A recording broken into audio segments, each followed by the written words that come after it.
हाँ तो बच्चों, हमारा जो नया सब्जेक्ट है वो है बिजनेस ऑर्गेनाइजेशन एंड मैनेजमेंट। तो इसके लिए जो मैं बुक रिकमेंड करता हूँ वो है business organisation and management by R K Singla of VK publication. ठीक है, तो इसके लिए ये अच्छी बुक है, वीके पब्लिकेशन की है, और बुक का नाम है बिजनेस ऑर्गेनाइजेशन एंड मैनेजमेंट, और इसके राइटर हैं आर के सिंगला। तो चलो अब थोड़ी सी इंट्रोडक्शन दे देते हैं बिजनेस ऑर्गेनाइजेशन एंड मैनेजमेंट के लिए। तो इसमें जो हमारा पहला पार्ट आता है उसमें है ह्यूमन एक्टिविटीज़। ठीक है, मानवीय क्रियाएं। तो मानवीय क्रियाएं क्या होती हैं, ये आप शब्दों से ही समझ लो। मानव, मानव का मतलब क्या है, मनुष्य। कोई भी बीच में व्यक्ति हो सकता है, स्त्री हो सकती है, पुरुष हो सकता है, बच्चा हो सकता है, बुजुर्ग हो सकता है, इस तरह से कोई भी व्यक्ति। ठीक है, कोई भी मनुष्य जो भी क्रियाएं करता है अपने जीवन में कभी भी, ठीक है, उन सभी क्रियाओं को हम बोलते हैं मानवीय क्रियाएं। ठीक है, तो वो क्या करता है, सोता है, पूजा करता है, कृषि का कार्य करता है, कोई नौकरी करता है, कोई डॉक्टर का काम कर रहा है, ठीक है, खाना खा रहे हैं, ठीक है, कोई लंगर सेवा कर रहा है, कोई सफाई का काम कर रहा है। तो ये सारे के सारे जो काम किए जाते हैं इन्हीं को हम बोलते हैं मानवीय क्रियाएं। क्योंकि ये सारी की सारी क्रियाएं मनुष्य करता है, इसलिए हम इसको मानवीय क्रियाएं बोलते हैं। ठीक है, और ये जो मानवीय क्रियाएं हैं इनको हम क्या करते हैं, दो भागों में बांट सकते हैं। एक पार्ट है इकोनॉमिक एक्टिविटीज़, यानी कि आर्थिक क्रियाएं। आर्थिक शब्द जो है वो बना ही अर्थ से है।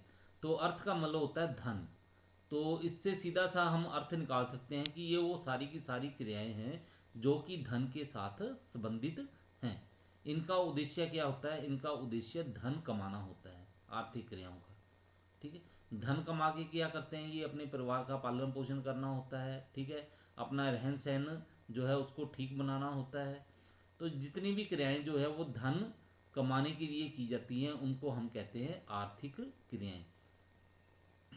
और जो क्रियाएं आर्थिक नहीं होती हैं, ठीक है, अर्थात जिनका उद्देश्य धन कमाना नहीं होता है, उन्हें हम बोलते हैं गैर आर्थिक क्रियाएं या फिर अनार्थिक क्रियाएं।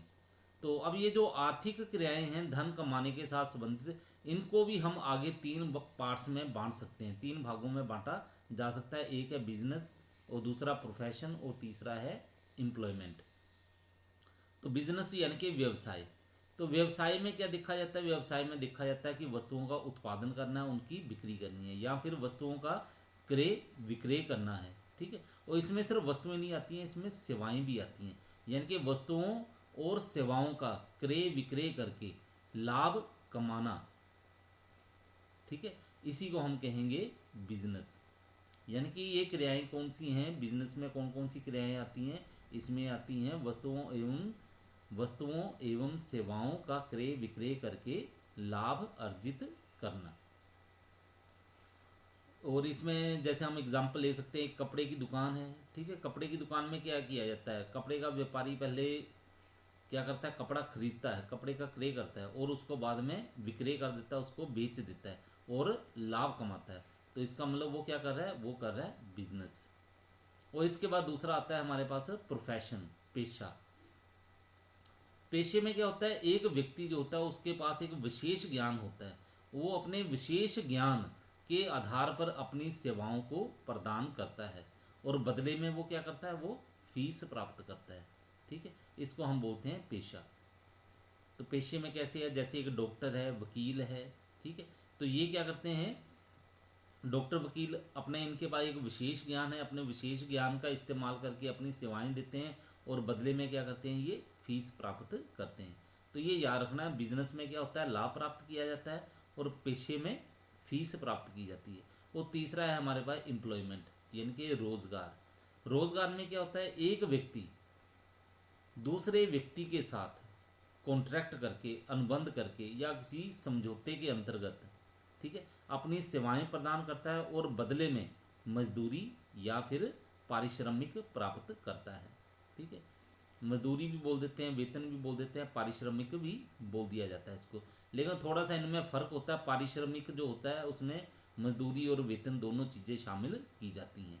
ठीक है, अब मजदूरी और वेतन में क्या अंतर होता है, ये आगे हम चैप्टर पढ़ेंगे, उसमें आपको बता दूंगा कि मजदूरी और वेतन में क्या फ़र्क होता है। तो आपको सीधा सा मतलब ये तो पता ही होगा कि मजदूरी क्या होती है, दैनिक आधार पे दी जाती है या साप्ताहिक आधार पे दी जाती है, लेकिन जो वेतन होता है वो वार्षिक या फिर मासिक आधार पर दिया जाता है। और मजदूरी जो होती है वो क्या है, वो एक डायरेक्ट एक्सपेंसेस है, ठीक है। और ये जो वेतन है यानी कि सैलरी है, ये क्या है, ये इनडायरेक्ट एक्सपेंसेस है, ठीक है। और मजदूरी प्राप्त करने वालों को कहा जाता है ब्लू कॉलर वर्कर्स, और जो सैलरी प्राप्त करते हैं उनको बोला जाता है वाइट कॉलर वर्कर्स, ठीक है। और बाकी इसके बारे में डिटेल में हम बाद में पढ़ेंगे आगे, ठीक है। तो ये देख लो आपको क्या बताया गया है, पहले बताया है ह्यूमन एक्टिविटीज़, इनको दो पार्ट्स में बांटा गया है, इकोनॉमिक एक्टिविटीज़ में और नॉन इकोनॉमिक एक्टिविटीज़ में। तो आज इतना सा ही करेंगे, इसके बाद आगे के लेक्चर जो है बाद में डिलीवर करते हैं। Okay, thank